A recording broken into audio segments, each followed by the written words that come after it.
Hey Mewosh, what was your favorite dish from Destination Recalibration from Koya's Cuisine? Well, it being so delicious, each one of them was like totally different. There's so much variety that's hard to choose one amongst all of them. And before I even get into that, like the way they were all presented, that was one of the things that really got me, because I'm very visual. And when I see that something's presented in such a beautiful way, where it's colorful and like lots of love was put into like how it was put on a plate, the right color scheme, a little dash of cinnamon there. Don't forget your cinnamon and a little paprika there. I would watch her make it too. It was just eye candy as well as like mouth candy. Speaking of which, the bananas, oh man, they're so good. I love fried plantains so much. It's delicious. I was like making sure everybody got theirs and I could start gobbling them up.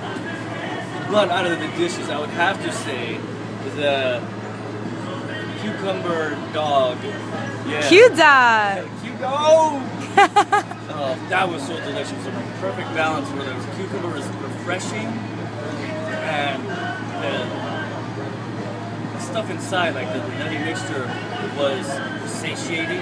So it felt like it was a nice balance of that. Plus the sauce on top with like a little bit of like lettuce in there, so it looked colorful and it tasted like it had all sorts of stuff going on in it that was totally complimentary. So that was like such a decadent experience. And I gotta say, I really love those little brownies that you made, Koya. And little nut balls. You made them this morning too. Yeah. So good. I went downstairs, I was like, but the other main one, I would say, like these are the two main ones, is sliced meat with that mixture on top again, with some other seasonings and everything. It really brought out the deliciousness of the meat itself, which is something I don't do nearly often enough. It can't be beat. It's so good. There was a leftover one, I don't know why, but I ate it for breakfast. So those are like the two main ones.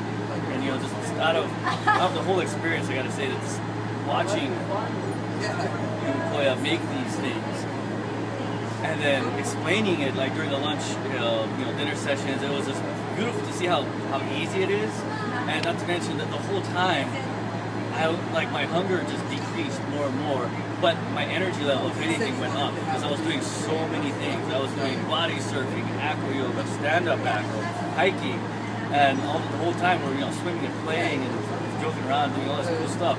I was way more active on this trip than I was at home, even though I'm pretty active. But I was training every day, training hard. Like I don't train every day hard, but I was like, this is where I'm doing acro yoga.